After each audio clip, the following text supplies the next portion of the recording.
और जैसा आपके ऊपर भी जो मुश्किलात आई थी, आपने जो पोस्ट लिखी थी जो वायरल भी हुई, उन मुश्किलात के अंदर भी इंसान को सब्र व तहम्मुल जिस तरह हमने किया कि घर से लड़ाई करके आएगा और उसका सारा गुस्सा जो है इमाम पर उतार देगा। उनके वालिदैन ने या उनके बड़ों ने उनकी ऐसी तरबियत की थी कि उन्होंने कहा हम अल्लाह के अलावा किसी को माबूद नहीं मानेंगे। बिस्मिल्लाहिर्रहमानिर्रहीम।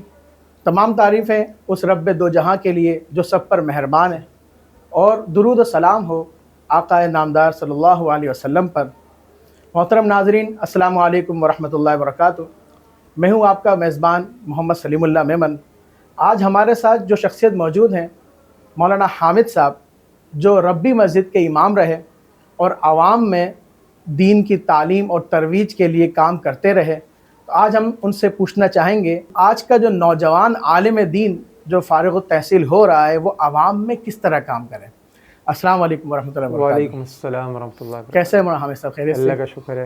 मौलाना हामिद साहब, माशाल्लाह आप रब्बी मस्जिद में काम करते रहे, तो वहाँ पर आपने किस अंदाज़ में आवाम में काम किया, और नौजवानों को आप क्या उसमें दर्स देना चाहेंगे कि वो किस तरह काम करें ताकि नौजवान ख़ुद अपनी अहमियत और इफ़ादियत लोगों में बता सके और उसको ख़ुद भी अंदाज़ा हो कि वाक़तन मैं एक जो है वो अहमियत रखता हूँ, आवाम में मुझे काम करना चाहिए। तो क्या आप जो है वो सवाल से कहेंगे?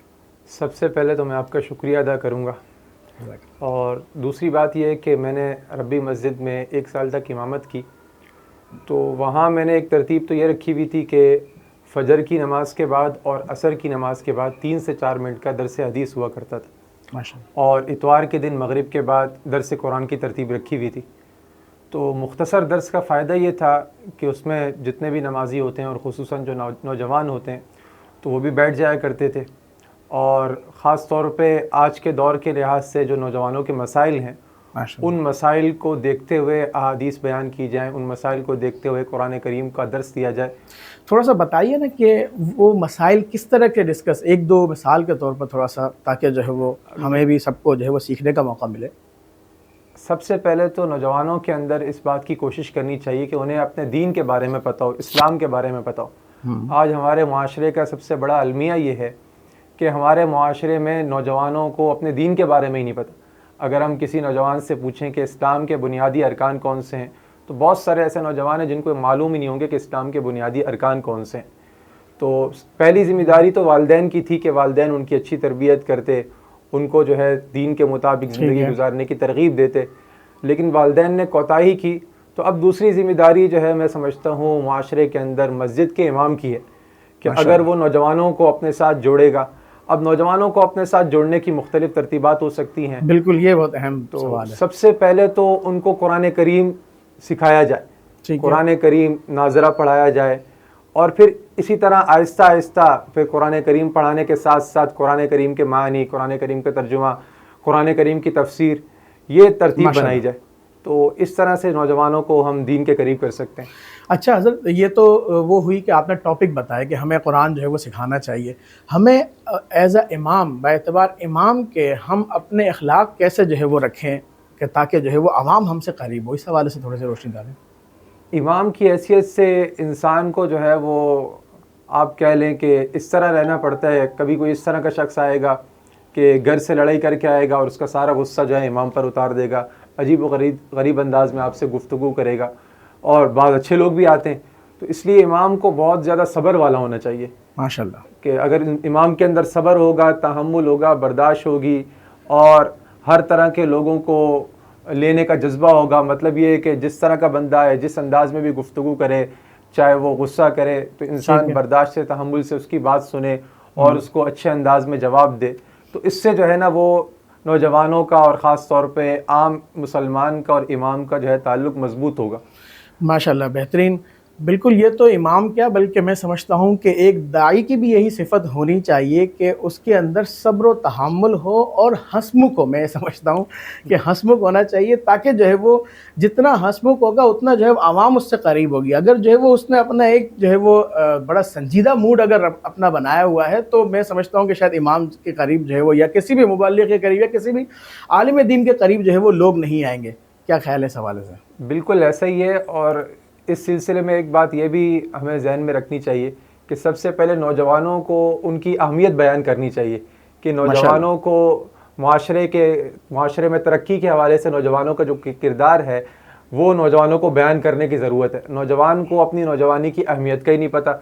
हालांकि अल्लाह के रसूल सल्लल्लाहु अलैहि वसल्लम की ज़िंदगी को हम देखें, हम जो है वो कुरान करीम का अगर मुताला करें तो कुरान करीम के अंदर असहाबे कहफ का जो किस्सा बयान किया गया है कि जो वो नौजवान थे चंद, और हर तरफ जो है वो कुफर की और हर तरफ जो है ना जुल्म का निज़ाम था, और बादशाह जो है उनको उनके दीन से हटाना चाहता था, लेकिन उनके वालिदैन ने या उनके बड़ों ने उनकी ऐसी तरबियत की थी कि उन्होंने कहा हम अल्लाह के अलावा किसी को माबूद नहीं मानेंगे, और अपना सब कुछ छोड़कर एक गार के अंदर पनाह ले ली और अल्लाह ताला ने उनकी मदद की। तो सूरह कहफ जो है ना वो आज के दौर के हिसाब से जिस तरह इस दौर के अंदर फितने हैं, तो मैंने वैसे अपनी मस्जिद में तरतीब शुरू की थी सूरह कहफ का दरस कुरान। माशाल्लाह। सूरह कहफ मौलाना मंजूर नौमानी साहब, गालिबन मौलाना सज्जाद नौमानी साहब, उनके दुरूस भी मौजूद हैं माशाल्लाह, बहुत ही अच्छे दुरूस हैं, तो उनको भी सुना करता था। इसके अलावा तफसीर का मुताला करके तो सूरह कहफ की तरतीब मुझे बहुत अच्छी लगी, क्योंकि उसमें नौजवानों का भी किरदार बयान किया गया है, उसमें मुख्तलिफ़ तरह की अल्लाह ताला ने मिसालें बयान की गई हैं माशाल्लाह। तो अगर इंसान उसको सामने रख के जो है वो नौजवानों के लिए काम करेगा तो मेरे ख्याल से बहुत ज़्यादा मुफीद है। बिल्कुल आप सही कह रहे हैं कि अल अज़ीज़ इंस्टीट्यूट जो मैंने स्टार्ट लिया था, तो उसका जो दूसरा जो हमारा प्रोग्राम था वो सूरह कहफ की तफसीर ही का था, और मैं उस्ताद जी मौलाना मुफ्ती महमूद अशरफ साहब रहमतुल्लाह अलैह कहते हुए जो है वो एक गम सा जो है वो आता है, तो उस्ताद जी की माशाल्लाह रिकॉर्डिंग्स मौजूद हैं, वो सुनकर जो है वो मैं दर्स दिया करता था, और उस वक़्त में समझ लीजिए कि अल अज़ीज़ की इब्तिदा थी। तो इसी से जो है वो सूरह कहफ में चूँकि स्टोरीज़ हैं, वाक़यात हैं, तो लोग जो है वो एक जुड़ के रहते हैं। बिल्कुल आपने सही जो है वो कहा कि इस हवाले से काम करना चाहिए। अच्छा हज़रत, बाज़ दफ़ा जो है वो हम किसी इदारे के तहत काम कर रहे होते हैं या इमाम होते हैं, तो किसी कमेटी के तहत काम कर रहे होते हैं, तो उसमें कुछ मुश्किलात आती हैं। तो उन मुश्किलात में और जैसा आपके ऊपर भी जो मुश्किलात आई थी, आपने जो पोस्ट लिखी थी जो वायरल भी हुई माशाल्लाह, जो है उस हवाले से जो है वो आप क्या कहते हैं कि हमें जो है वो उन मुश्किलात को कैसे डील करना चाहिए? उन मुश्किलात के अंदर भी इंसान को सब्र व तहम्मुल, जिस तरह हमने किया, तो सब्र व तहम्मुल से चलना चाहिए, क्योंकि मस्जिद ऐसी जगह है कि अगर हम वहाँ पर जो है ना वो हल्का सा भी दिल बर्दाश्ता होकर लड़ाई का माहौल बनाएंगे तो बिल्कुल गैर मुनासिब बात है। इंसान सब्र व तहम्मुल से काम ले, और मैं समझता हूँ नौजवानों से ज़्यादा जो है ना वो बच्चों में काम करने की ज़रूरत है। अच्छा। और जैसे कि अभी छुट्टियाँ आ रही हैं, स्कूलों की छुट्टियाँ आ रही हैं, तो इन छुट्टियों के अंदर ऐसे कोर्सेज रखे जाएं कि छोटे बच्चों को दीन से मुनासबत पैदा हो जाए। मतलब छोटे बच्चों से मुराद उम्र भी बताएं? मतलब छोटे बच्चों से मुराद ये कि 7-8 साल के बच्चे हों, 10 साल के बच्चे हों, 12 साल के बच्चे हों, तो इस तरह के बच्चों के लिए कोर्सेज रखे जाएँ।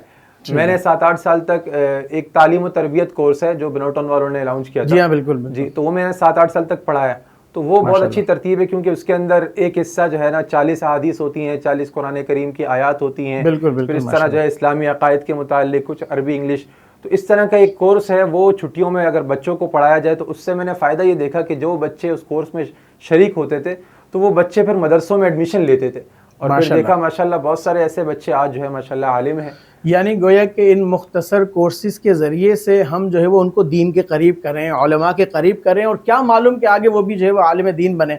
और नाज़रीन, मैं आपको बताता चलूँ साथ साथ कि अल्हम्दुलिल्लाह हमारे अल अज़ीज़ इंस्टीट्यूट में भी एक जो है वो इसी तरह का कोर्स हमने जो है वो रखा है, जो इंशाल्लाह 10 जून से स्टार्ट हो रहा है, जिसमें 40 हदीसें इंशाल्लाह सिखाई जाएंगी, और साथ साथ जो है वो 10 सूरतों का तर्जुमा भी सिखाया जाएगा।